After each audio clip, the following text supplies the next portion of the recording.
আজকে সম্ভবত আমাদের 12তম ক্লাস।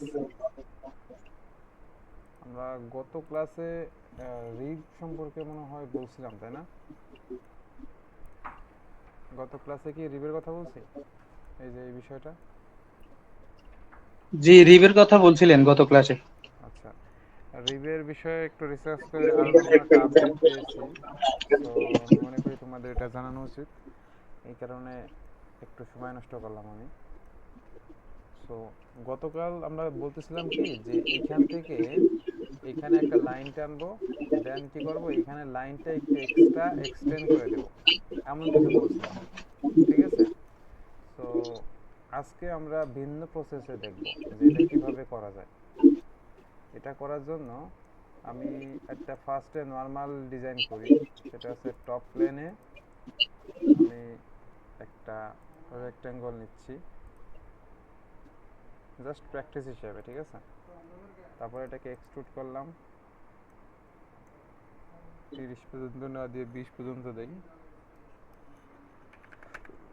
ওকে, দেন মানে ওটা এটার মতোই করব। ঠিক আছে? এটা কিভাবে করলাম সেটা দেখাবো। এখানে এইবার স্কেচ করব ঠিক মিডিল থেকে। এখানে আগে আন্দাজে দুইটা বৃত্ত আঁকি, এখানেও দুইটা আঁকি। দেন এই রিলেশনগুলোরে ভার্টিক্যাল করে দিলাম।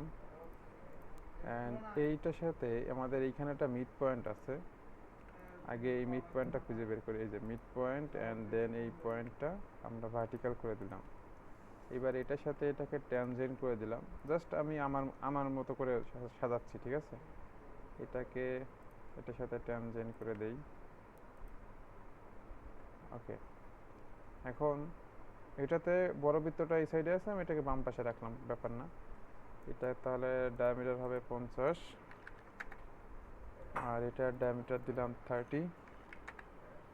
অ্যান্ড এটা থেকে এটার দূরত্ব, এটা হয় অফসেট ডিস্টেন্স 10। এটার থেকে এটার ডিস্টেন্সও অফসেট ডিস্টেন্স 10 দিয়ে দিলাম। ওকে, ফুললি ডিফাইন। অ্যান্ড আমরা এখন চাইলে এক্সট্রুড করতে পারি। তো এক্সট্রুড করার নিয়ম হচ্ছে কি, যে এই যে স্কেচটা আমরা করলাম, স্কেচটাকে একবার ক্লিক করব, জাস্ট ক্লিক করার পরে এক্সট্রুডে ক্লিক করব। দেন আমরা এই সিলেক্ট কাউন্টার থেকে এটাকে ডিলিট করে দেব। এটাকে ডিলিট করে দিয়ে আমার এই যে যে এরিয়াটা আছে, যে এরিয়া আমি সিলেক্ট করব সেই এরিয়াগুলো এক্সট্রুড হবে। ঠিক আছে? তো আমি এই এরিয়াটা আপাতত এক্সট্রুড করব না, কারণ দুইটা সেম সাইজ করব না, একটা বড় একটা ছোট করব। তো আমি এটাকে বড় করতে চাচ্ছি, এটার হাইট দিতে চাচ্ছি হচ্ছে 50। ওকে দিলাম। দেন আবার এক্সট্রুড করব, কিন্তু এখানে কিন্তু স্কেচটা দেখা যাচ্ছে না। আমি নতুন করে স্কেচ করবো না, কারণ আমি স্কেচ সুবিধার জন্য আগেই করেছি। সেই ক্ষেত্রে আমাকে কি করতে হবে, এইখানে ক্লিক করার পরে এই যে স্কেচটা দেখা যাচ্ছে, স্কেচটাকে জাস্ট একটা ক্লিক করব, মানে সিলেক্ট করার জন্য। এখান থেকে তো সিলেক্ট করা যায় না, এখান থেকে আমরা সিলেক্ট করলাম। দেন আমরা করব কি, এক্সট্রুডে আবার ক্লিক করব। এই সিলেক্ট কাউন্টার্স থেকে আমরা এটাকে ডিলিট করে দেব। এইবার আমার এই রিজিয়নটা এক্সট্রুড হবে, এবং এই রিজিয়নটার এক্সট্রুড হবে আমার 30 পরিমাণ। ওকে, মানে একই স্কেচ বারবার ব্যবহার করতে পারতেছি। আর যদি আমি এইখানে এটা যদি নির্দিষ্ট এরিয়া সিলেক্ট করে না দিই, তাহলে কী হবে, দুইটাই এক্সট্রুড হবে। সো আমার তো এইটাতে একবার এক্সট্রুড করছি, এটার আর কোনো প্রয়োজন নেই, শুধুমাত্র এই এরিয়াটুকু এক্সট্রুড করব। আমরা ওকে দিয়ে দিলাম। তাহলে কি ঘটলো, যে এই পাশে একটু উঁচু, এই পাশে তুলনামূলক একটু নিচু। এখন আমাদের গতকালে ক্লাসে রিপ করার নিয়ম বলছিলাম কি, মিডিলে একটা প্লেন থাকতে হবে। সো আমি একটা মিডিলে প্লেন ক্রিয়েট করে নিলাম, এই যে রেফারেন্স জিওমেট্রির মাধ্যমে। এই ঠিক মাঝখান বরাবর একটা প্লেন ক্রিয়েট হয়েছে। সো এই জাস্ট আমার একটা প্লেন। তো এই প্লেনের পরে স্কেচ করে গতকাল কি বলছিলাম, এরকম বলছিলাম যে এখানে একটু এক্সট্রা লাইন টানবো, দেন এই নিচের পয়েন্টে আমরা ওকে করে দিলাম। নিচের পয়েন্টের এক্সট্রা লাইন টানতে বলিনি। এরপর আমরা এটাকে চলে যাব ফিচার্স, রিভ। দেন আমরা কি করব, 1 ডিগ্রি করে নিচের দিকে যত আছে আমরা ওকে দিলেই হয়ে যাবে। এবং এই এই রিবের থিকনেস 10 থাক, 10ই থাকবে। ওকে, এবার যদি আমরা ওকে দেই, 1 ডিগ্রি ঠিক আছে।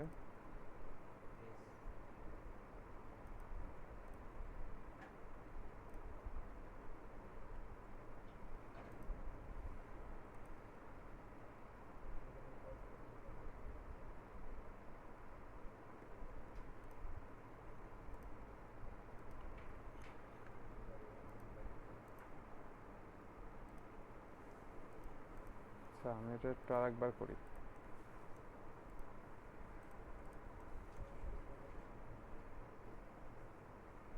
রিব এসকেস,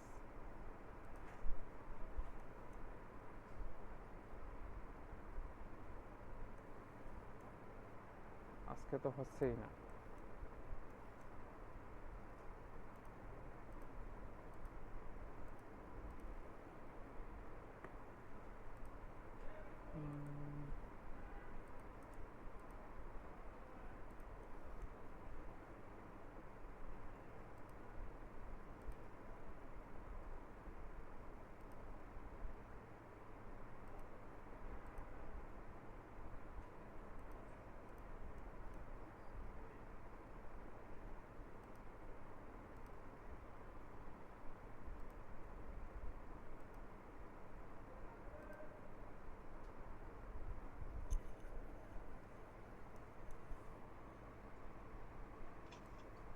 ভাইয়া বডি ক্লিক দিতে হবে মনে হয় নিচেরটা।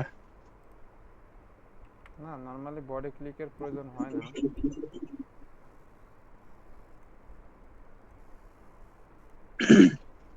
এটা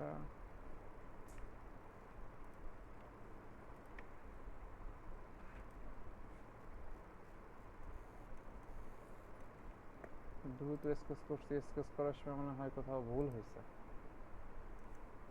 তা নাহলে তো এরকম হয় না।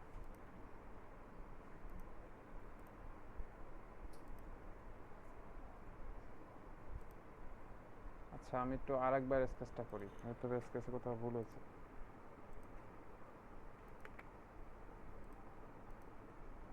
প্লেন,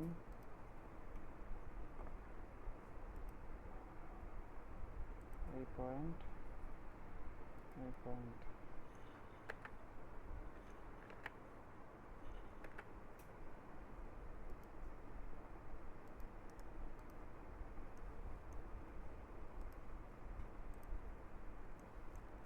এটা উপর দিকে আছে, ক্লিক করে নিচের দিকে করে দিলাম।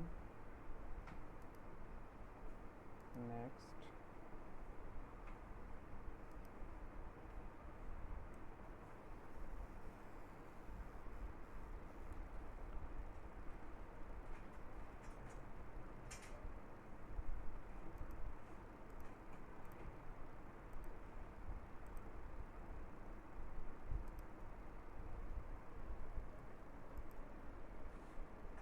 এটা হচ্ছে হলো মানে ভার্টিক্যাল হরাইজন্টাল করার জন্য, যদি আমি এদিকে রিপ করি তো এটা কিছুই না, শুধু একটা বডি। যাক, রিপ করার সময় এরকম কিছু ঝামেলা আমার সময় আমি যখন শিখি তখনও হয়েছিল। গতকালের ক্লাসের রিপটা অতটা পারফেক্টও হয়েছিল না। এটা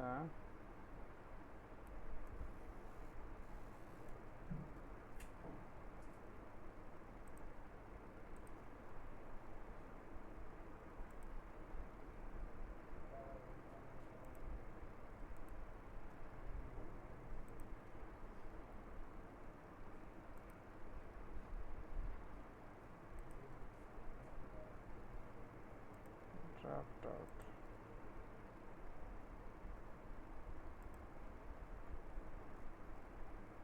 নিচের বডিটা না, এটা উপরের দিকে দিলে তো হবেই না। নিচের বডিতে ক্লিক দিয়ে ওকে করান তো দেখি কি হয়। হ্যাঁ, এটা ক্লিক দিয়েছেন, এবার ওকে দেন তো দেখি। না, নিচের দিকে নামান, উপর দিকে চলে যাবে এখন। হুম। ওটা হয় না না?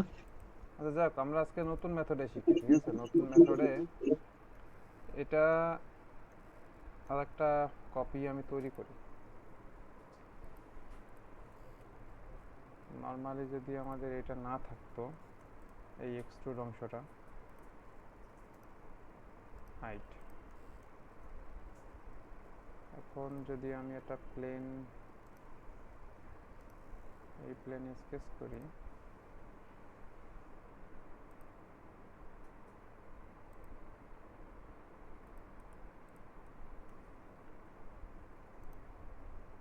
রিপ যখন হয় তখন একবারে হয়ে যায়, আর যখন হইতে চায় না, এই বিশেষ করে সিলিন্ড্রিক্যাল অবজেক্টে হইতে চায় না।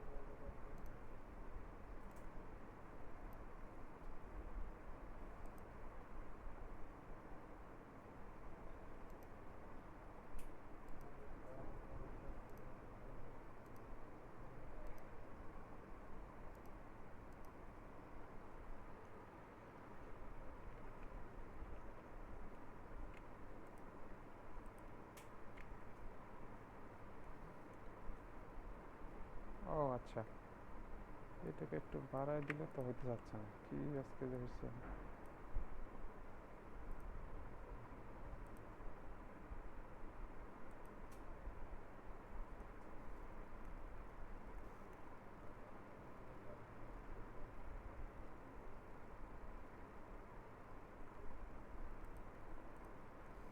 এখন এটা বোঝাইতে গেলে সিলিন্ড্রিক্যাল না ডিজাইন করলে তো সমস্যা। এটার হাইট কি বেশি হয়ে গেছে?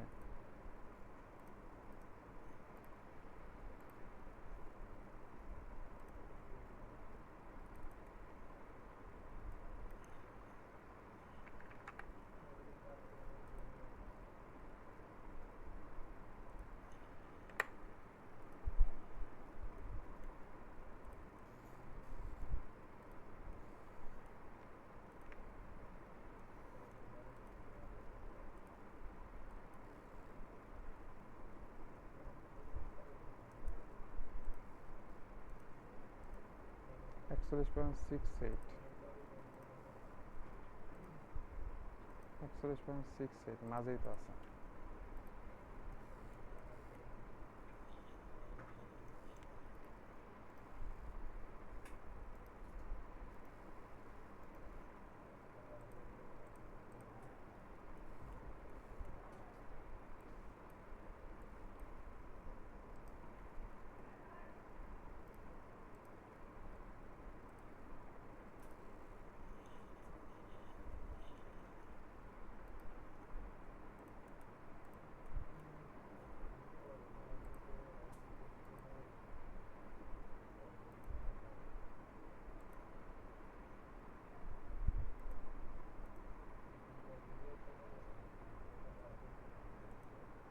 আমার না নতুন ট্যাব নিতে হবে, এখানে কোনো একটা প্রবলেম হয়েছে।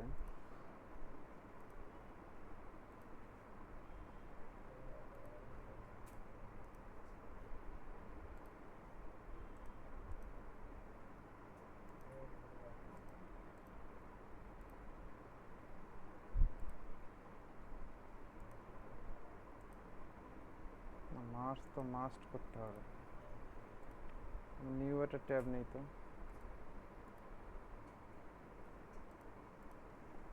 টপ প্লেন,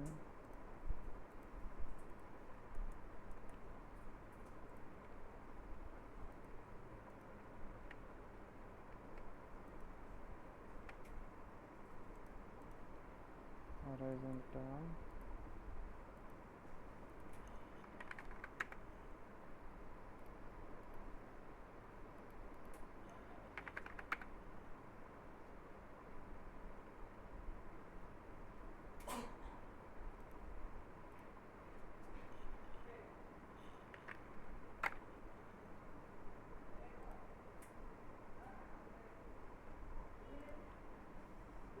এক্সট্রুড,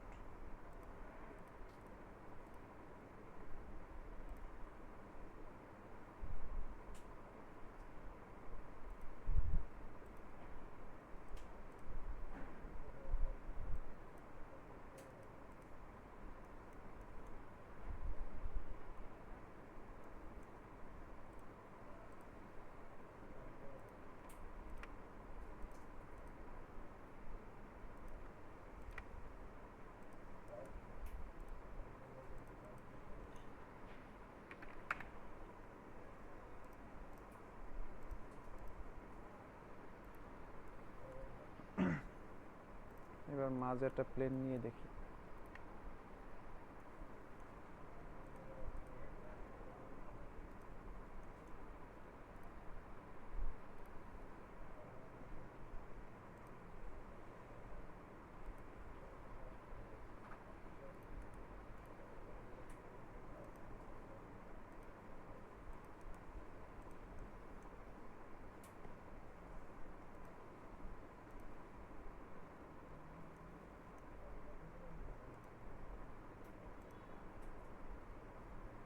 এইবার কিন্তু সুন্দরভাবে রিপ নিছে, বাট তারপরেও এইখানে আমি যে প্রবলেমটা দেখাতে চাচ্ছি, সবাই কি আছি ক্লাসে? হ্যালো, একটু রেসপন্স করি যে ক্লাসে আছে কিনা। ফারহাদ আছে, নাইস। আচ্ছা জি ঠিক ভাই আছে, আছে। ঠিক আছে, ওকে নাইস। তো এই যে যে অংশটা, এই যে সুন্দরভাবে কিন্তু রিভ হয় নাই, ঠিক আছে? এই যে একটু এক্সট্রা অংশ চলে আসছে, এটা পারফেক্টলি রিভ হয় নাই। সো আমাদের এটার থিকনেস যদি বাড়ে, যেমন এটার থিকনেস আছে কত 10, আমরা যদি এটাকে একটু আরও বেশি করে দেই, 20 করে দেই, তখন কিন্তু আমাদের এই যে অংশটা এটা কিন্তু বাড়তে থাকে, ঠিক আছে? আরও বাড়াই, 40 করে দিই। তো এখন বুঝতে একদম ক্লিয়ার যে আমাদের এই যে যে অতিরিক্ত অংশটা, এটা আসলে পারফেক্টলি রিভ হয় নাই। সো সেই ক্ষেত্রে যদি আমরা পারফেক্ট রিপ করতে চাই, এটা নিয়ে আজকে আমি একটু রিসার্চ করছি। সো এই যে এই অংশটাতে সুন্দর করে এখানে মিলে গেছে, এখানে কিন্তু অতিরিক্ত কোনো অংশ নাই। ইভেন তো আমি যদি এটার আমি হাই ওয়াইডটা বাড়াই, এটার লফটেড, এই লফটেডের এই স্প্লিটের স্কেচটা যদি আমি বাড়াই, এখানে কত 15 আছে, আমি যদি এটাকে 40 করে দেই, অতিরিক্ত হয়ে যায়, যার কারণে হবে না, এটা 40 দেওয়া যাবে না, কারণ আমাদের কন্টিনিউ ইগনোর দিতে হবে। এই স্পেসটা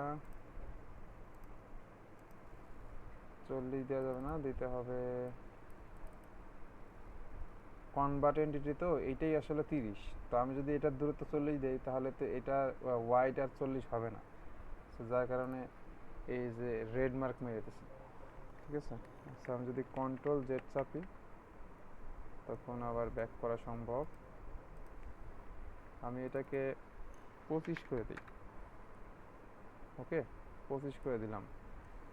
এখনও কি আমাদের এই কর্নারে এমন কিছু দেখা যাচ্ছে না, তার মানে এই রিপটা একদম পারফেক্ট হয়েছে। সো সিলিন্ড্রিক্যাল অবজেক্টের ক্ষেত্রে রিপ যদি করতে হয়, সেই ক্ষেত্রে আমরা কিভাবে করব, সেটাই হচ্ছে আমাদের টার্গেট।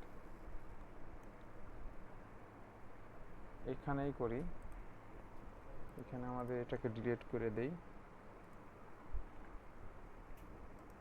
এটাকেও ডিলিট করে দিলাম।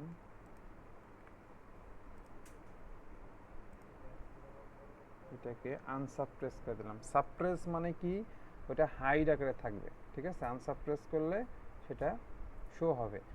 আর শুধুমাত্র যে শো হবে তা না, ওটা কাজও করবে। সাপ্রেস মানে হচ্ছে ওর কোনো ভূমিকা নাই, ওইখানে জাস্ট রয়েছে। পরবর্তীতে যদি আমরা আনসাপ্রেস করি, তাহলে তো এটাকে আমি ফিরে পাচ্ছি, ঠিক আছে? আর যদি আমি ডিলিট করে দিই, তাহলে তো আর পাচ্ছি না। সো এরকম সময় আমরা এটাকে ভ্যানিশ করার জন্য সাপ্রেস করি, আবার যখন প্রয়োজন হয় তখন আনসাপ্রেস করি। আচ্ছা, এটার হাইট হবে সম্ভবত 50, 50 50 দিতে হবে এরকম কোনো কথা নাই, 50 দিলাম আর কি। এখন আমি যে কোনো প্লেনে, নিচের প্লেনে অথবা টপ প্লেনে আমি একটা স্কেচ করব, ওকে? আমি নিচের প্লেনে অথবা টপ প্লেনে একটা কি করব, স্কেচ করব। স্কেচটা করার সময় আমি এরকম একটা কর্নার রেক্টাঙ্গেল নিলাম, দেন এটার মাঝ বরাবর আমি একটা, এই যে মিড পয়েন্ট, ওকে, এই লাইনের মিড পয়েন্ট, এই মিড পয়েন্ট থেকে একটা লাইন টানলাম, সেন্টার লাইন। এবার এটাকে সিমেট্রিক করে দিলাম। সিমেট্রিক করার পিছনে কারণ হচ্ছে কি, যে পাশে যতটুকু দূরত্ব থাকবে ও পাশে ততটুকুই দূরত্ব থাকবে। দেন আমি করতে চাচ্ছি এখানে এই যে যে পয়েন্টটা আছে, এই যে সার্কেলটা, এই সার্কেলটাকে কনভার্ট এন্টিটি করে আমি ট্রিম দিয়ে কি করব, কেটে দেব অতিরিক্তগুলো, শুধুমাত্র এই রিজিয়নটা থাকবে, আর কিছু থাকবে না। ওকে, এখানে কিন্তু এখন ক্লোজ নাই, এটা ক্লোজ না থাকার পিছনে কারণটা একটু বোঝার চেষ্টা করি সবাই, যে আদার্স যখন এক্সট্রা লাইন থাকে তখন ওটা ক্লোজ হয় না, কিন্তু এখন আর আদার্স কোনো এক্সট্রা লাইন নাই, যার কারণে এখন কিন্তু ক্লোজ হয়ে গেল। যে আমি এক্সট্রা চারপাশে যত লাইনের সবগুলো যখন কেটে দেবো তখন এটা ক্লোজ এরিয়া হবে। ওকে, তো এই স্কেচটা এবার আমি করব কি, আমাদের যে স্প্লিট লাইন ছিল, স্প্লিট লাইন, এই যে ফিচার্স থেকে এইখানে এই যে স্প্লিট লাইনে যে আমাদের এই যে স্কেচটা করলাম, ওই স্কেচটাকে এখান থেকে সিলেক্ট করে দেওয়া যায় বা এখান থেকে সিলেক্ট করে দেওয়া যায় স্কেচটা। দেন আমাদের কাজ কি, যে এই যে যে ফেসটা আছে এই ফেসগুলোরে আমি স্প্লিট করব। সেই ক্ষেত্রে কি করব, এই এরিয়াটা আর এই এরিয়াটা সিলেক্ট করে দিলাম অ্যান্ড ওকে দিয়ে দিলাম। ওকে দিয়ে দেওয়া মাত্র আমার এইখানে কিন্তু এই ফেসটা অ্যান্ড এই ফেসটা আলাদা হয়ে গেল। ঠিক আছে, সো এই ফেসটা আলাদা করার প্রয়োজন নাই। যদি আমার এটা না থাকতো, শুধুমাত্র এইখানে ত্রিভুজের মতো একটা করতাম, সেই ক্ষেত্রে এই এই ফেসটা করতাম, এটার আর প্রয়োজন ছিল না। ওকে, এখন আমাদের কাজ হচ্ছে কি, যে লফটেড বস বেস এখানে চলে যাব। লফটেড বস বেসে যাওয়ার পরে আমরা করব কি, এই যে যে দুটা এরিয়া আছে এই এরিয়াটাকে সিলেক্ট করে দেবো। এরিয়াটাই আসলে মূলত স্কেচ, এখানে স্কেচের মতো কাজ করবে। সো আমি এখানে একটা ক্লিক করে দিলাম, দেন আমরা এইখানে একটা ক্লিক করে দিলাম। এটা ক্লিক করার পরে আমাদের কাজ হচ্ছে কি, যে এই যে যে পয়েন্টটা আছে না, এই পয়েন্টটাকে ওই কর্নারে নিয়ে দিলাম, মানে সোজাসুজি করে দিলাম। ওকে, সোজাসুজি করে দেওয়ার পরে নিচে এসে বাই ডিফল্ট বুঝে গেছে যে তার কতটুকু এক্সট্রুড করতে হবে, কারণ এই স্কেচটার শেষ পয়েন্ট এইখানে, এই স্কেচটার শেষ পয়েন্ট এইখানে। যদি আমার এই যে যে এই এরিয়াটা না থাকতো, তবুও কিন্তু সে রিব হইতো ইভেন দো এই পর্যন্ত, এবং এইখানে যেমন সোজা, এইখানেও কি সে স্ট্রেট হবে, এবং এই কর্নারটাও পারফেক্টলি হবে। সো যদি কখনো কারো পারফেক্ট রিবের প্রয়োজন হয়, যদি এরকম সিলিন্ড্রিক্যাল কোনো কিছু চলে আসে, তখন এই মেথডে করলে এক্সাক্ট ডিজাইন হবে। আমার কথা কি ভাইয়া সম্পূর্ণ, এটা কি নতুন নিয়ম নাকি? মানে এই নিয়মটা রিসেন্টলি, মানে আজকেই আমি শিখলাম। ঠিক আছে, আমি তো বলছিলাম হুম যে হুম হুম তোমরা কি করবা, এখানে একটা লাইন টেনে দিবা, একটু এক্সট্রা হুম এক্সট্রা একটু লাইন দিয়ে দেবা, তাহলে কি হলো, তুমি ওইভাবে রিপ করতে পারবা। ওটা হচ্ছে হলো হুম রিবের হুম নর্মাল নিয়ম। রিপ যদি আমরা করি হুম তখন রিবের বেসিক নিয়ম, বাট এই যে যে নিয়মটা, এই নিয়মটা তোমার মনে করো অ্যাডভান্স বলা যায়।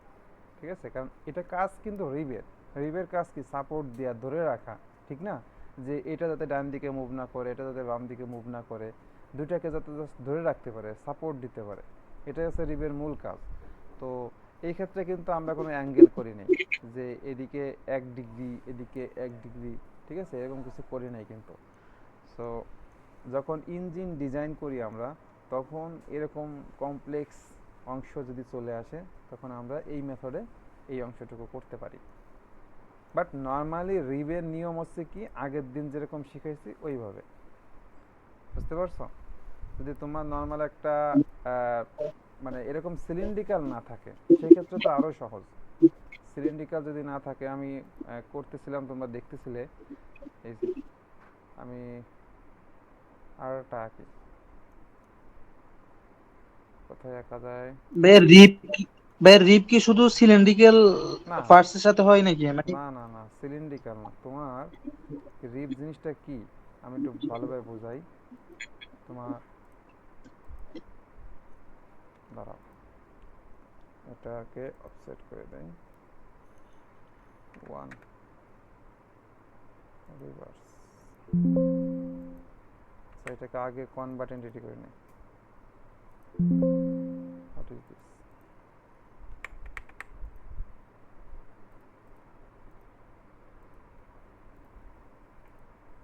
এখানে কনভার্ট, অদ্ভুত তো।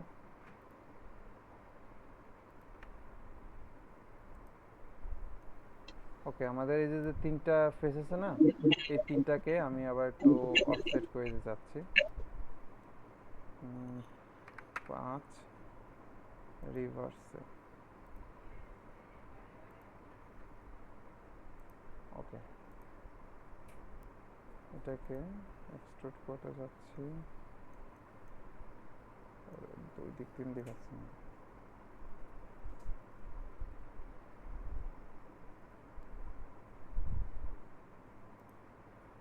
এই এরিয়াটা ক্লোজ না হওয়ার কারণে ওই যে অতিরিক্ত বেয়াদবি করতেছে। এরিয়া ক্লোজ করে দিতে হবে এক্সট্রুড করতে হলে। এইবার ঠিকঠাকভাবে হবে।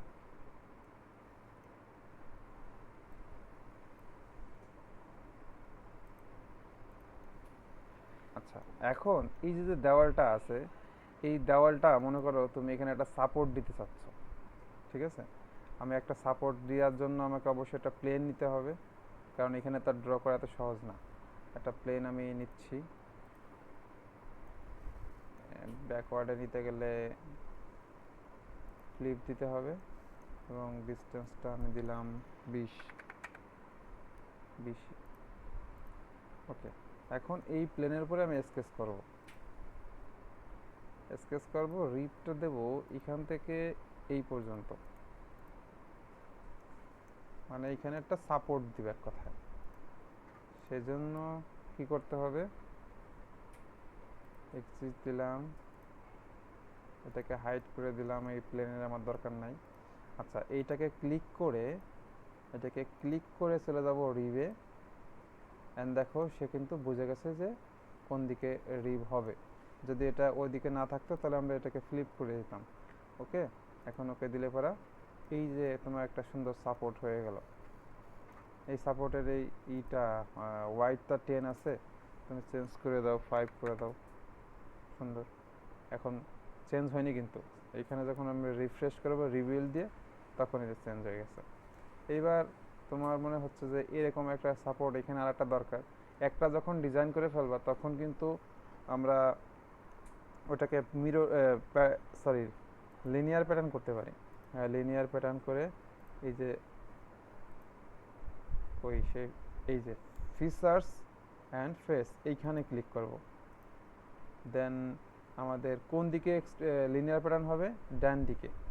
আমি এই লাইনটাকে ক্লিক করে দিলাম, এটাকে এইখানে ক্লিক করতে হবে, মানে এটাকে ডিরেকশন বলে। ওকে, এখন কতগুলো চাই, আমি মনে করলাম 3টা চাচ্ছি এবং তাদের মধ্যবর্তী দূরত্ব চাচ্ছি 40 করে। সো অনেক কম হয়ে যাচ্ছে, আমি 100 করে দিলাম, তাও কম হয়ে যায়। 150 বেশি হয়ে যাচ্ছে, 130। ওকে, তো 3টা সাপোর্ট হয়ে গেল। সেম ভাবে যদি এখন আমার এই সাইডেও নিতে হয়, কি করতে হবে কে বলতে পারি? আমাদের বাম পাশে 3টা হয়ে গেছে, এখন যদি আমার ডান পাশে আরো 3টা সাপোর্টের প্রয়োজন হয়, কি করতে হবে? আমাদের প্লেন নিতে হবে, প্লেন আগে। হ্যাঁ, প্লেন নিব কেন? মিরর করতে গুড। হবে। মিরর করার জন্যই প্লেন নিতে হবে। গুড, সবাই পারছি। তাহলে আমরা আমরা কি করব, এখন প্লেন ক্রিয়েট করব। মাঝখানে একটা প্লেন ক্রিয়েট হয়ে গেল। এখন আমরা মিররে চলে যাব। অবশ্যই এসকেসের মিরর খুঁজবো না, এসকেসের মিরর কিন্তু এখন কাজ করবে না, এটা হলো ফিচার্স দিয়ে করা। সো আমাকে ফিচার্স মিররে যে এই যে লিনিয়ার প্যাটার্ন থেকে মিররে যে আমরা কি করব, এইখান থেকে এটাকে ক্লিক করে দেব, এখানে না, এটাকে দিতে হবে হলো ফেস। আমরা কার সাপেক্ষে মিরর করব, ঠিক আছে, এই ফেসটা। আর এখানে দেবো এই যে ফিচার্স অ্যান্ড মিরর, যে কোনো একটাকে ক্লিক করলেই 3টাকে সিলেক্ট হয়ে যাবে। যদি আমরা এটাকে সিলেক্ট করি সেই ক্ষেত্রে মনে হয় হবে কিনা জানি না, দেখি। এই যে এটা হলো একটা ছিল, ফার্স্টে আমরা একটা ডিজাইন করছি না, যার কারণে একটা বসে মিরর হচ্ছে।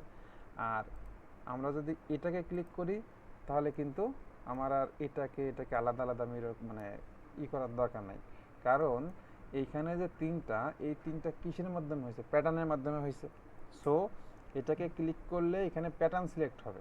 ওকে, আর যদি আমরা এখানে ক্লিক করি তাহলে কিন্তু প্যাটার্ন সিলেক্ট হবে না, জাস্ট রিভ করছিলাম first of all, first time যখন আমরা রিভ করছিলাম তখনই কিন্তু এটা হয়েছিল। সো এটাকে যখন ক্লিক করবো তখন শুধু রিভ দেখাবে, কিন্তু আমরা যখন এটাকে সিলেক্ট করি তাহলে তিনটাই সিলেক্ট হয়ে যাবে। অ্যান্ড ওকে দিলাম, হয়ে গেল। আশা করি রিভ সম্পর্কে অনেক ভালো একটা কনসেপ্ট দিতে পারছি। এবার প্র্যাকটিস করে মোর ডিটেলস জ্ঞান অর্জন করা তোমাদের দায়িত্ব। তবে এগুলো আসলে খুব ইজিলি একবারে হয়ে যায়, কিন্তু যখন সিলিন্ড্রিক্যাল কাজ করতে যাই তখন ঝামেলা হয়। কেমন ঝামেলা হয় সেটা তোমাদের বাস্তবে দেখালাম আজকে ক্লাসে, যে কাজ করতেছিল না, একই কাজ করতেছিলাম, এখানে করতেছিল না আবার ওইখানে নতুন করে করতেছিল। সো যদি আমাদের কখনো এরকম কোনো ডিজাইনের প্রয়োজন হয় তখন আমরা চাইলে পরে লফটেড বস বেসের মাধ্যমে এই সাপোর্টটা তৈরি করতে পারি। এইভাবে যে তৈরি করতে হবে তা না, এটার জন্য এখানে একটা এক্সট্রা লাইন টেনে দিলে হয়ে যায়, কিন্তু সেই ক্ষেত্রে আবার এখানে অতিরিক্ত ম্যাটেরিয়াল চলে আসে, ঠিক আছে, কর্নারটা সুন্দর হয় না। যার যেমনটা পছন্দ সে সেইভাবে ডিজাইন করব। সো আজকে আমাদের ক্লাসের 12তম দিন। 12তম দিনে আজকে আমাদের যে বিষয়গুলো শেখানোর কথা ছিল সেগুলোর মধ্যে থেকে রয়েছে rendering, file properties, zip file, তারপর পিকচার অ্যাড ফ্রম স্কেচ। আচ্ছা, এই বিষয়গুলো আমরা আজকে ক্লাসে যদি শেষ করতে না পারি তাহলে আমরা নেক্সট ক্লাসে শিখবো। দেখি একটা একটা করে শেষ করি কতটুকু আগান যায়। এখন ফার্স্টে যদি আমি জিপ ফাইলে সেভ করতে চাই, আমরা ফাইল যখন সেভ করি যে সেভ অ্যাজ বা সেভ, এসব হচ্ছে বেসিক নলেজ, এগুলো আমরা সবাই জানি। যেটা ফাইলকে যদি সেভ করতে চাই তাহলে সেভ অ্যাজ বা সেভ দিব, এটা কোথায় আছে, জাস্ট এইখানে যে ফাইলে ক্লিক করব তাহলে পেয়ে যাব, ঠিক আছে। কিন্তু এইটাকে যদি আমি ডিরেক্টলি জিপ ফাইলে সেভ করতে চাই সেই ক্ষেত্রে আমাকে এখানে যাইতে হবে, then go to pack and go, pack and go, এখানে যাব। প্যাক অ্যান্ড গোতে ক্লিক করার পরে সেভ অ্যান্ড কন্টিনিউ। এবার আমরা, এটা তো আসলে সলিড পার্ট ছিল, এটা তো অ্যাসেম্বলি ফাইল না, ঠিক আছে। এখানে যা যা আছে আমরা এইটাতেই সেভ করব। অ্যান্ড আমি এটার নাম দিলাম রিভ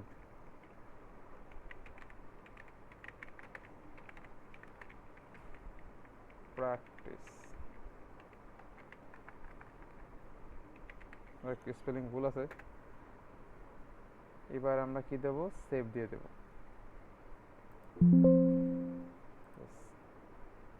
এখন আমি যদি সেই ফাইলে যাই, আমার ডেস্কটপে জুলাই, নভেম্বর, এইখানে কোথায় সেভ করলাম,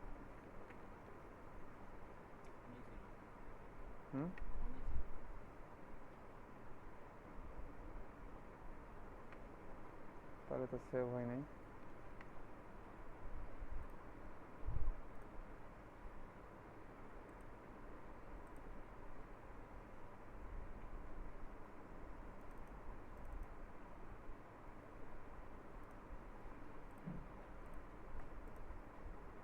আচ্ছা, আসলে পার্ট ফাইলকে আমি কখনো এরকম সেভ করিনি, আমরা অ্যাসেম্বলি ফাইলকে সেভ করতাম। এই যে এইখানে এটা ভুল করছি, এইখানে সেভ টু জিপ দিতে হবে, ঠিক আছে, সেভ টু জিপ। এখন আমি কোথায় সেভ করব, এখানে ব্রাউজ করে দেব, দেন ফারহাদের এই ফোল্ডারে সেভ করতেছি, critical read, সেভ। এখন এই যে ফারহাদের ফোল্ডারে গেলাম, এই যে আমার এই ফাইলটা জিপ ফাইলে সেভ হয়েছে। যদি আমি এটাকে এক্সট্রাক্ট করি, এই যে চলে আসছে, এই যে আসলে আমাদের জিপ ফাইল এক্সট্রাক্ট করার পরে এরকম ফাইল তৈরি হয়েছে। দেন আমরা এটাকে ওপেন করতে পারবো। সবাই আশা করি বুঝতে পারছি যে কিভাবে জিপ ফাইল মেক করতে হয়। তো যদি আমাদের অনেক ফাইল থাকে এবং সেই ফাইলগুলো ভিন্ন ভিন্ন লোকেশন খুঁজে পায়। ঠিক আছে, অ্যাসেম্বলির সময় আমি এটা নিয়ে আর একটু চেষ্টা করবো আর একটু কিছু কথা বলার, যে জিপ ফাইল কীভাবে সেভ করতে হয়। সো এটা পিছে উদ্দেশ্য কি, আপাতত আজকে শিখলাম কি, এখানে যাব, then go pack to, oh sorry pack and go, pack and go, এখান থেকে save zip file, save zip file, যদি তুমি ফোল্ডারে সেভ করতে চাও ফোল্ডার দিতে পারো, আর তুমি যদি সেভ জিপ ফাইল করো সেভ জিপ ফাইল, এবং ব্রাউজ দিয়ে তুমি তোমার লোকেশন সেট করে দেবা কোথায় সেভ করাটা তোমার দরকার।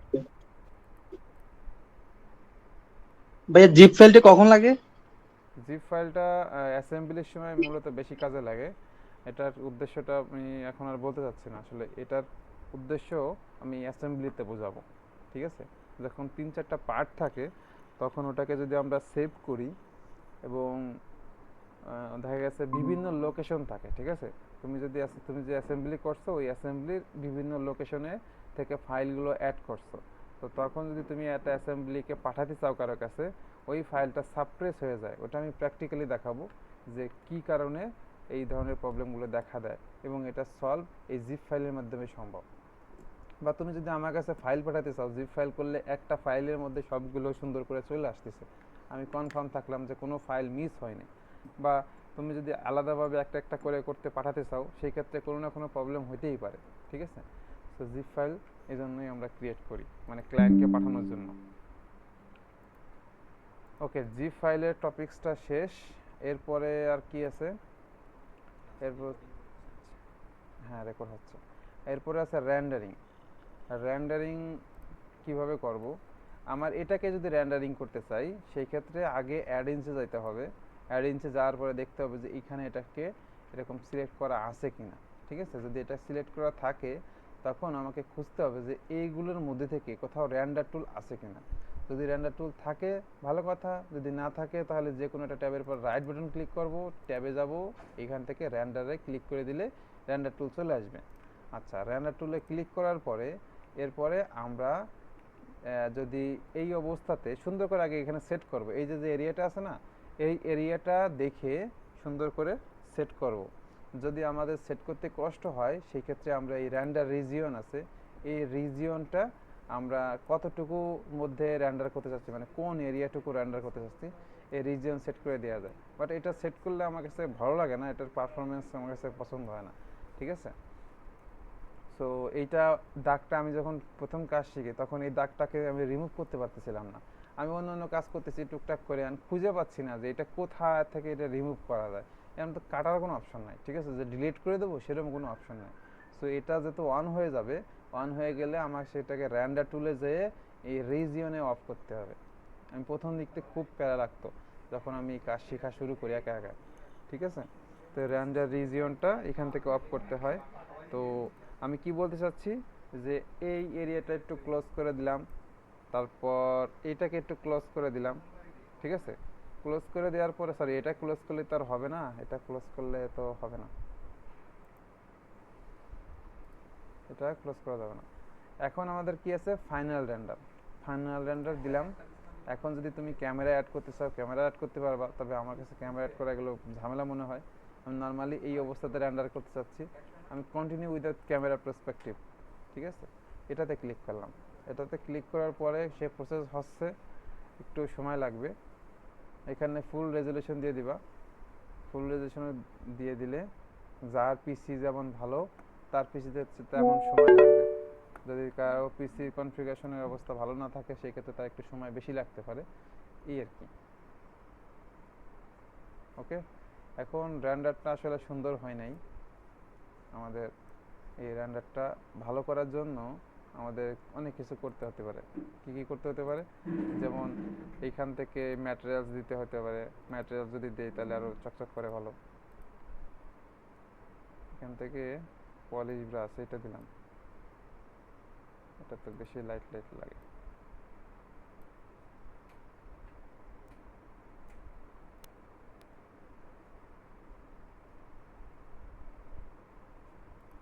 ওকে, ওটাতে একটা কালার দেই, আর এটা তার একটা কালার দিই।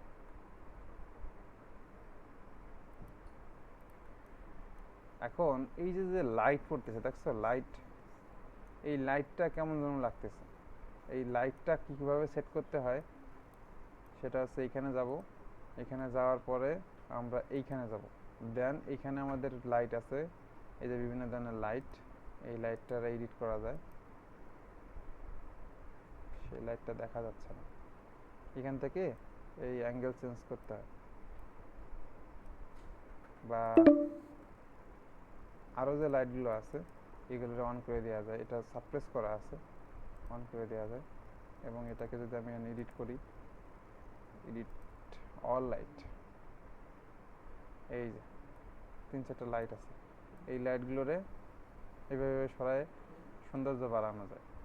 ঠিক আছে, আমি একটা ঘর রেন্ডারিং করছিলাম, সো ঘরের ভিতরে লাইট দিয়ে দিছিলাম, ঘরের বাইরের সাইড থেকে মনে হচ্ছিল যে ভিতরে সত্যি সত্যি লাইট আছে মনে হয়। এইটা এইভাবে ধরে বিভিন্ন বিভিন্ন জায়গায় সেট করতে হয়, এবং চাইলে এখান থেকেও সেট করা যায়। ঠিক আছে, এই কাজগুলো করার পরে দেন আমরা সুন্দরভাবে এটাকে সেট করব। সেট করার পর আমরা চলে যাব ফাইনাল রেন্ডার।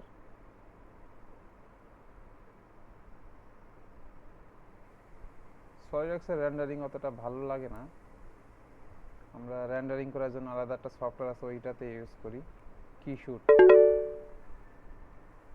ওকে, লাইটের কারণে এরকম দেখা যাচ্ছে, লাইটের কারণে। তো চাইলে পরে রিয়েল ভিউ অফ করে দেওয়া যায়। অ্যান্ড এখানে প্লেন হোয়াইট দিলে কেমন লাগে? আচ্ছা, দেখি এই অবস্থাতে রেন্ডারিং করি।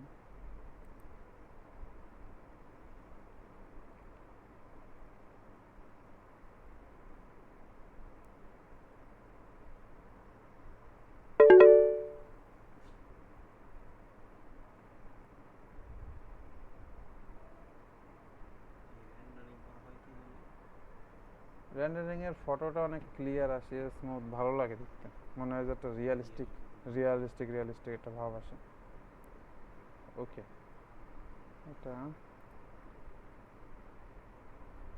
এটাকে একটু সেভ করি, সেভ করলে আরেকটু ভালো লাগে দেখতে। ডেস্কটপ, জুলাই নভেম্বর,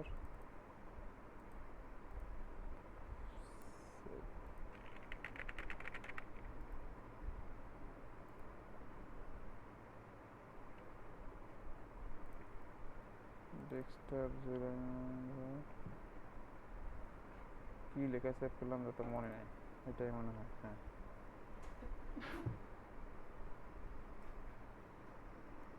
আচ্ছা, সো এইভাবে রেন্ডারিং করতে হয়। এখন রেন্ডারিং টপিক্সটা আর এক্সট্রা কিছু বলতে চাচ্ছি না, আমরা যখন অ্যাসেম্বলি করব তখন আরেকটু যদি পারি দেখাবো। তো মূলত রেন্ডারিং এর মূল বেসিক এটাই যে এখান থেকে ক্যামেরা আছে, তারপরে লাইট আছে, ঠিক আছে, এগুলো বিভিন্ন জায়গায় বিভিন্নভাবে সেট করতে হয়। এখান থেকে যেটা এইখানে যাব, দেন এই যে এই থার্ড অপশন। আর আমাদের যদি ম্যাটেরিয়ালস দিতে হয় তাহলে এখান থেকে ম্যাটেরিয়ালস দিতে পারি। এই কি দিলাম, দিয়ে তো বিপদে পড়লাম, মানে ব্যাকগ্রাউন্ডও চলে আসছে। ঠিক আছে, ব্যাকগ্রাউন্ডটা প্লেন অ্যান্ড হোয়াইট। ওকে, এইভাবেই রেন্ডারিং করব আমরা। এখন আমরা আরেকটা বিষয় শিখতে চাচ্ছি, যেটার আমি ভিডিও দিয়ে দেবো গ্রুপে।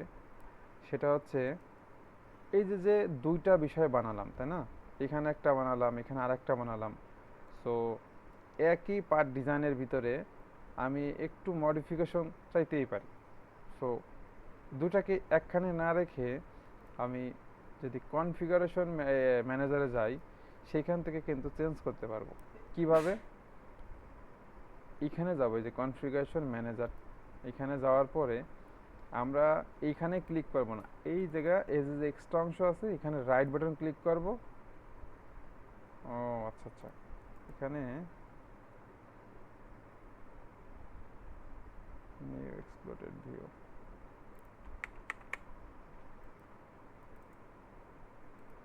রিফ্রেশ করে নিলাম। রাইট বাটন ক্লিক করলে আসলে অ্যাড কনফিগারেশন আসবে। ঠিক আছে। আর আমার কাছে আসছিল এইরকম একটা মানে 3 নম্বর অপশনটা।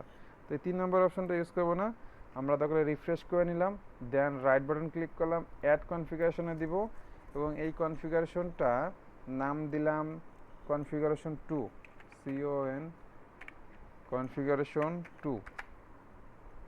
তাহলে এটা আসলে আমাদের আগের অবস্থা, যেটা টিক চিহ্ন দেওয়া থাকবে, আর এটা হচ্ছে আমাদের পরের অবস্থা।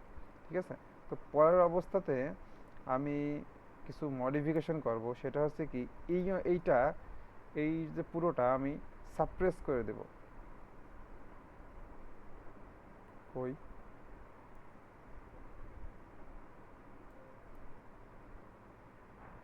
লফটেড, আচ্ছা,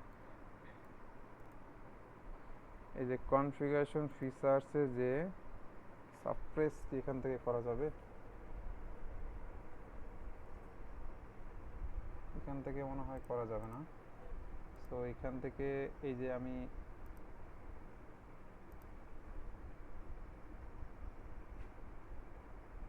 আচ্ছা, এই দুটার দরকার নাই, আমি আগে সাপ্রেস করে নিই, আমাদের একটা থাকুক, এই একটা দিয়ে আমি বোঝাই। ঠিক আছে, এটাকে আমি আগে সেভ দিই। আমাদের কনফিগারেশন কিসে আছে? 2তে, নতুন কনফিগারেশন, তাই না? এই কনফিগারেশনের এইখানে আমরা কি করব, যে এই সিলিন্ডারটা হাইট আমি বাড়ায় দেব, এই সিলিন্ডারটার হাইট আমি বাড়াইতে চাচ্ছি। সেই ক্ষেত্রে কি করতে হবে, সিলিন্ডারটা কোথায় আছে, এটা না, এটা, এটার এই যে যে হাইটটা আছে, আমরা এই 50তে ক্লিক করব না, 50 লাইনের যে কোনো জায়গায় এক্সট্রা লাইনে ক্লিক করব। এক্সট্রা লাইনে ক্লিক করলে এইরকম আসবে। আর যদি আমরা ডিরেক্টলি 50তে ক্লিক করি, তাহলে কিন্তু নাম্বারটাই চেঞ্জ হবে। জাস্ট এই যে যদি 50তে ক্লিক করি, তাহলে নাম্বারটাই চেঞ্জ হবে। আমি তো নাম্বার চেঞ্জ করতে চাই না, নাম্বার তো চেঞ্জ করতে চাই অবশ্যই, কিন্তু আমার কনফিগারেশন চেঞ্জ করতে হবে। সেজন্য কি করতে হবে, এই জায়গায় এক্সট্রাতে ক্লিক করতে হবে।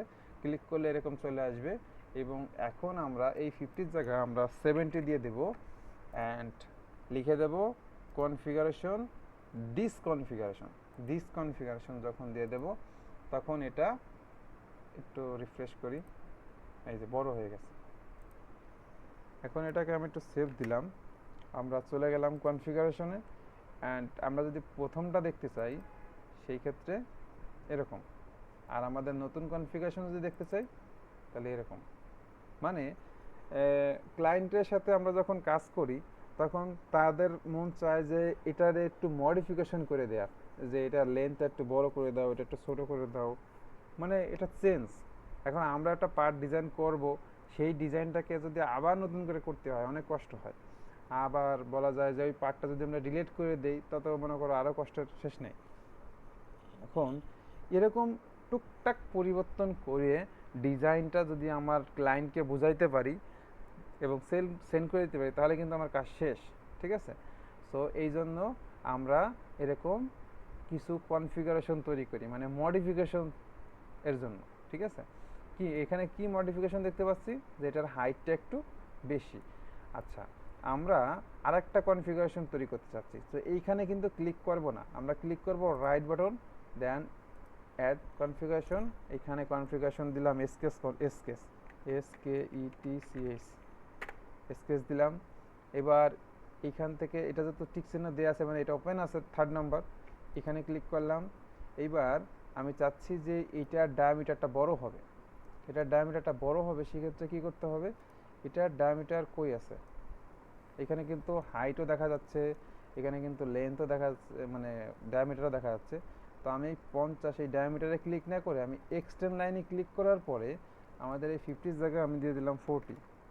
অ্যান্ড এই যে যে কনফিগারেশন, উপরেরটা না কিন্তু নিচেরটা, নিচের কনফিগারেশনে যে ডিসকনফিগারেশন দেবো, শুধুমাত্র আমি এই প্রোডাক্টটাই চেঞ্জ করতে চাচ্ছি, এই জন্য ডিসকনফিগারেশন দেবো এবং ওকে দিয়ে দেবো। ওকে দেওয়ার পরে একটু রিফ্রেশ করলাম। ওকে, এটা বেশি সমস্যা করবে, কারণ কি, এটা সমস্যা করার পিছনে কারণ হচ্ছে আমাদের এই যে যে রিব আছে, এই রিবটা মনে হয় অনেক বেশি, এই জন্য এটা 40 করলে অনেক ছোট হয়ে যাচ্ছে। ঠিক আছে। সো আমি Ctrl Z দিয়ে দিলাম, Ctrl Z দিলে মনে হয় কাজ করবে না।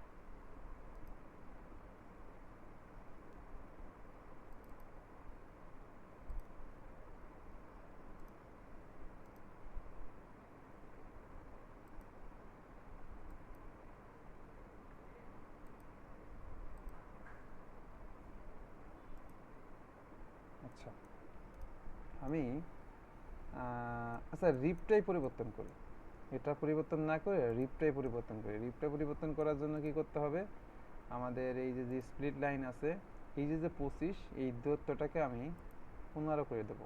এখানে ক্লিক করলে এখানে দেবো 15 অ্যান্ড কনফিগারেশন দেবো দিস কনফিগারেশন। ওকে, রিফ্রেশ করলাম, ছোট হয়ে গেল, চিকন হয়ে গেল, তাই না? তো এটা সেভ দিয়ে দিই। এখন আমরা কনফিগারেশনে যাই, কনফিগারেশন 1,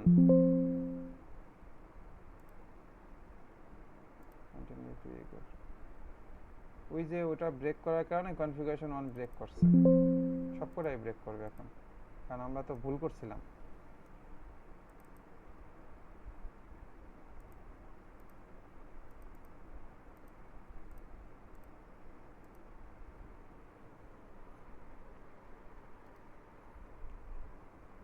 ক্লাস টাইম বেশি না, এটা নতুন করে বোঝাবো কি?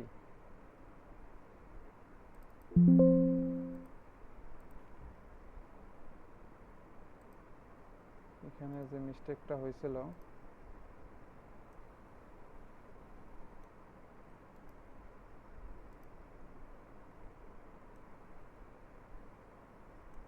এই এরিয়াটা সিলেক্ট হয়ে গেছে, আমাদের এরিয়া হবে এটা, তাও তো হচ্ছে না।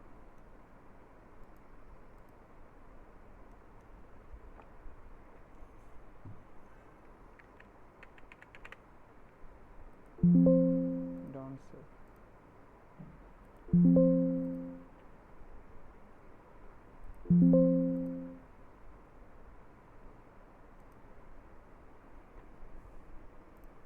কয়টা কনফিগারেশন আছে? 3টাই ওপেন করা আছে, তো ঝামেলা হয়ে গেল, এটা তো পরিবর্তন হয়ে গেছে। আচ্ছা যাক, আমরা এই দুইটা কনফিগারেশন ডিলিট করে দিই, নতুন বোঝার জন্য এই দুইটা কনফিগারেশন ডিলিট করে দিই।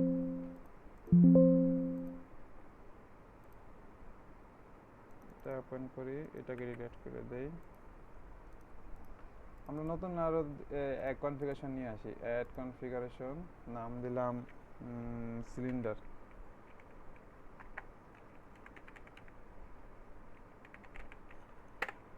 সিলিন্ডারকে আমরা মডিফাই করব, তাহলে এটা ওপেন আছে, আমাদের এখন এখানে যাইতে হবে অ্যান্ড এই সিলিন্ডারটার কি বাড়াতে যাচ্ছি, হাইট না, এখান থেকে আমরা এখানে হাইট দিতে পারি।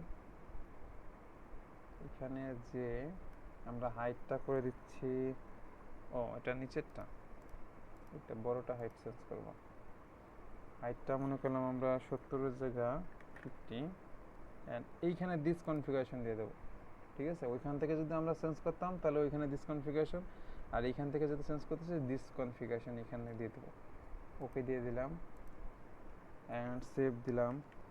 আমরা একটু ব্যাক করি, দেখি আমাদের কনফিগারেশন ঠিক আছে কিনা। এই যে আগেরটা বড়, পরেরটা ছোট। অ্যান্ড আর একটা কনফিগারেশন আমরা আনি, অ্যাড, এবার আমরা রিপটা চেঞ্জ করবো, রিপ RIP, রিপকে চেঞ্জ করব। এখন রিপ যেহেতু ওপেন আছে, আমরা করব কি, এইখানে যাব অ্যান্ড আমাদের এটার যে স্প্লিট লাইন, এইখানে ক্লিক করার পরে এডিট দেব। এডিট দিলে কি করতেছে, আমাদের এইখানে কিন্তু এটা পাচ্ছি না। ঠিক আছে, তো এইখান থেকে এইভাবে না করে আমাকে করতে হবে কি, এখানে ক্লিক করার পরে দেন এইখানে এই যে 15তে ক্লিক করব না, আমরা জাস্ট এইখানে এক্সট্রা লাইনে ক্লিক করব। এক্সট্রা লাইনে ক্লিক করলে এই যে এরকম অপশন চলে আসবে। এবার আমরা এটাকে 20 দিয়ে দিব অ্যান্ড এটাকে আমরা দিস কনফিগারেশন করা আছে যেহেতু দিস কনফিগারেশন দিলাম অ্যান্ড ওকে। তাহলে কি একটু চওড়া হয়ে গেছে অ্যান্ড এটাকে সেভ দিলাম। এটা এই কনফিগারেশনের রিপ ছোট, এটা বড়, এই কনফিগারেশনে সিলিন্ডারটা ছোট। সেরকম বিভিন্ন ধরনের মডিফিকেশন কিন্তু আমরা নিয়ে আসতে পারবো আমাদের ডিজাইনে। ঠিক আছে, সো এই কাজটা আমি বলা যায় যে সব প্রফেশনাল পরীক্ষা দিতে যাই তখন শিখছি, তার মানে 2.5 বছর কাজ করার পরে শিখছি। ঠিক আছে, যেটা বেসিক স্টুডেন্টদেরকে শিখাই দিলাম। আচ্ছা, আমাদের সময় নাই আর। পিকচার অ্যাড করা তো আগেই শিখছি, কিভাবে স্কেচে পিকচার অ্যাড করতে হয়, জিপ ফাইল কিভাবে করতে হয়, ফাইল প্রপার্টিস এটা বাদ রেন্ডারিং করা শিখাইছি। সো আমাদের টার্গেট মোটামুটি আজকে 12 ডেতে কমপ্লিট। কারো কি কোনো কোশ্চেন আছে, কিছু বলার আছে?